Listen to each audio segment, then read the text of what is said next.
वेद क्या बताते हैं परमात्मा के विषय में, वो कैसी लीला करता है।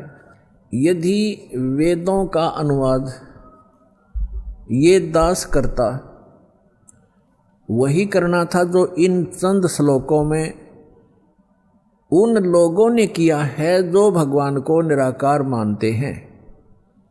उनकी फाइनल है ये, उनका किनका, आर्य समाज वालों का, महर्षि दयानंद और उनके चेलों का ये फाइनल फैसला है कि भगवान निराकार है, उसका कोई शरीर नहीं है, उसका कोई बॉडी नहीं है।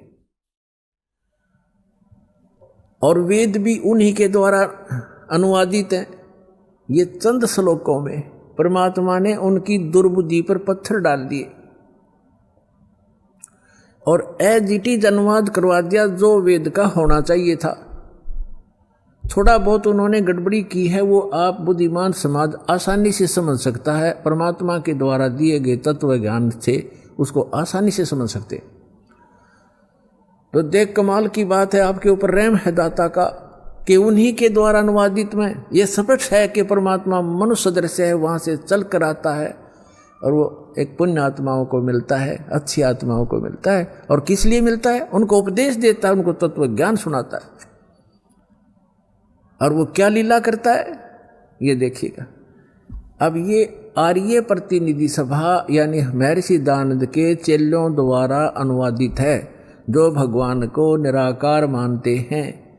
लेकिन वास्तव में वेदों में परमात्मा नर आकार है। नर माने मनुष्य जैसा, सहशरीर है। उसका नाम कबीर है और सतलोक से चल कर आता है। वहाँ जहाँ वो रहता है निज स्थान पर, सब भुवनों प्री, सब भुवनों के ऊपर के स्थान पर तिष्ठति, वहाँ बैठा है भगवान, राजा के समान देखने में है। वहाँ से चल कर आता है, 3 प्रकार से लीला करता है। जब द्वितीय प्रकार की लीला करता है, वो एक शिशु रूप धारण करके कमल के फूल के ऊपर, जल के ऊपर विराजमान होता है, जिस कारण से वो परमात्मा नारायण कहलाता है। नारायण का अर्थ होता है जल के ऊपर आके निवास करने वाला, आकर विराजमान होने वाला। और हम विष्णु जी को नारायण मान रहे थे, ये शेषनाग के ऊपर सोया करता, इसलिए नहीं। वो परमात्मा सतलोक से आता है, प्रत्येक बार यही लीला करता है और जल के ऊपर आकर विराजमान कमल के फूल पर होता है, इसलिए नारायण कहलाता है। तो वो नारायण है। और सत्यनारायण, सत्यनारायण का अर्थ होता है अविनाशी परमात्मा। सत्य माने अविनाशी, हम सत साहेब कहते हैं उसको, अविनाशी परमात्मा। तो अविनाशी परमात्मा कबीर जी हैं, श्री ब्रह्मा, श्री विष्णु, श्री शिव जी, ये नासवान परमात्मा हैं, भगवान हैं, स्वामी हैं, प्रभु हैं। इनकी जन्म मृत्यु होती है। और इसका प्रमाण है श्री देवी भागवत यानी देवी महापुराण, गीता प्रेस गोरखपुर से प्रकाशित, सचित्र मोटा टाइप, 3रा स्कंद 123 पृष्ठ पर। भगवान विष्णु स्वयं कहते हैं अपनी माता से कि तुम शुद्ध स्वरूपा हो और ये सारा संसार तुम इसे उद्भासित हो रहा है। मैं ब्रह्मा और शंकर, विष्णु जी कह रहे, आपकी कृपा से विद्यमान है। हमारा आविर्भाव माने जन्म और तिरोभाव माने मृत्यु हुआ करता है, हम अविनाशी नहीं है। और शंकर भगवान कहते हैं, हे माता, ब्रह्मा जी का जन्म आपसे हुआ, तो क्या मैं तमोगुण लीला करने वाला शंकर आपका पुत्र नहीं हुआ? अर्थात मेरी भी आप ही जनक हैं, मैं आपका पुत्र हूँ और हम केवल नियमित कार्य ही करते हैं। हम तीनों गुणों से उत्पन्न हैं, रजगुण ब्रह्मा, सतगुण विष्णु, तमगुण शिव जी, और हम केवल नियमित कार्य ही कर सकते हैं। जिसके भाग्य में जैसा है वैसा ही दे सकते, उसमें कोई परिवर्तन नहीं कर सकते। श्री देवी महापुराण ने चंद श्लोकों में इन भगवानों की पूर्ण लीला तकरीबन सती थी क्लियर कर दी, स्पष्ट कर दिया, सारे कंसेप्ट क्लियर कर दिए। ये नासवान है, दुर्गा जी इनकी माता है, रजगुण ब्रह्मा, सतगुण विष्णु, तमगुण शिव जी यही हैं, और प्रकृति दुर्गा को कहते हैं, और ये केवल नियमित कार्य ही कर सकते। तो जो नारायण है वो परमात्मा है, वास्तव में कबीर साहब है जो ऐसी लीला करता है। अब वेदों में दिखाते हैं आपको कि जब वो परमात्मा आता है शिशु रूप धारण करके, उसमें उनके परवरिश की लीला कुंवारी गायों के द्वारा होती है। ये देखो, अब हम वेद पढ़ रहे हैं, आपको दिखा रहे हैं, ये वेद हैं। अभी आपको दिखाया था, अब और देखो, फिर पुनः दिखाते हैं। ये कहाँ से प्रकाशित है? सर्वदेशी कार्य प्रतिनिधि सभा, महर्षि दान भवन, रामलीला मैदान, नई दिल्ली से। और ये इसके अनुवादक और ये मुद्रक Prince offset printers 1510 Pataudi house, Daryaganj, नई दिल्ली से। और अब हम आपको ऋग्वेद मंडल नंबर 9 का और सूक्त नंबर 1 दिखाते हैं। ये देखिएगा, ऋग्वेद भाष्यम अथ नवम मंडल, 9वां मंडल प्रारंभ होता है। इसका ये प्रथम मंत्र है। इसमें क्या लिखा है कि हे सोम स्वभाव परमात्मन, यानी परमात्मा की महिमा चल रही है। सोम माने परमात्मा, सोम, ये भी ध्यान रखना, अभी आगे चल के आपको ये हेल्प करेगा इस ज्ञान को समझने में। ये 1 नंबर मंत्र, मंडल नंबर 9 सूक्त नंबर 1 का अब मंत्र नंबर हम दूसरा पढ़ रहे हैं। इसमें है हे परमात्मन आप, है ना, परमात्मा की महिमा चल रही है, ये ध्यान रखना। अब तीसरे मंत्र में हे परमात्मन, चौथे मंत्र में हे परमात्मन आप, है ना, महिमा भगवान की। और 5वें मंत्र में हे परमात्मन आप, यानी परमात्मा की महिमा चल रही है। अब छठे मंत्र में मंडल नंबर 9 सूक्त 1 मंत्र 6, हे परमात्मन, है परमात्मा की महिमा। और अब यहाँ 7वें और 8वें में इनका याद आ गया महर्षि के चेलियाँ के। अब यदि हम यहाँ परमात्मा लिख देंगे, आगे परमात्मा को की महिमा है कि वो बालक रूप धारण करके आता है, 3 प्रकार के शरीर धारण करता है, तो जनता के समझ में ना आ जावे कि भगवान नर आकार है। तो यहाँ इन्होंने परमात्मा ना लिख के पुरुष लिख दिया। ये देखिएगा, ऋग्वेद मंडल नंबर 9 सूक्त 1 और मंत्र नंबर 7, इसमें 6 तक तो उस हे परमात्मा लिखते आ रहे हैं, 6 तक तो। अब 7वें में इनकी बुद्धि फिर थोड़ी सी उकस गई, यहाँ लिख दिया तम उस पुरुष को, उस पुरुष लिख दिया, भगवान नहीं लिखा। अच्छा, यहाँ तीसरा फिर उस पुरुष को। अब ये पुरुष और कंसेप्ट क्लियर करना पड़ेगा, पुरुष माने परमात्मा होता है। अब देखो महर्षि दयानंद के द्वारा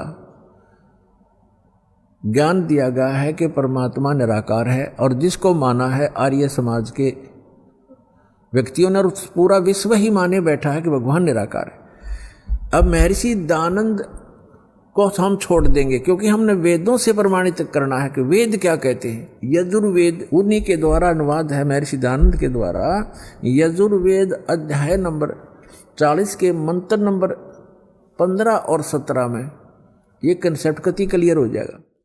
जैसे वेद ज्ञान परमात्मा ने दिया, उस पूर्ण परमात्मा ने इसके अंतःकरण में फीड कर दिया। उस मालिक ने जो इसमें लिखना था वो लिख दिया, ताकि हम आसानी से समझ सकें। जिसने आगे वेदों को फिर बताया है, दिया है, समझाया है, उसमें लिखा है कि वेद ज्ञान दाता ये कहता है। अब वेद ज्ञान दाता, अब ये यहाँ काल माना जाएगा ब्रह्म, क्योंकि इसने आगे प्रदान किए हैं और इसको भगवान उस परम पिता ने दिए हैं, इसलिए ये गॉड गिवन है। और आगे जो इसने दिया है वो इस ब्रह्म के द्वारा दिए गए, इसलिए ये ब्रह्म गिवन भी कहे जाते हैं, गीता और ये दोनों वेद। तो यहाँ 40वें अध्याय के 15वें श्लोक में ये खुद कहता है कि मेरा ते कोम नाम है, और 17वें में भी यही स्पष्ट करता है कि मेरा ते कोम नाम है। और वो परमात्मा गुप्त है, वो पुरुष माने परमात्मा पूर्ण ब्रह्म ऊपर रहता है, वो गुप्त है।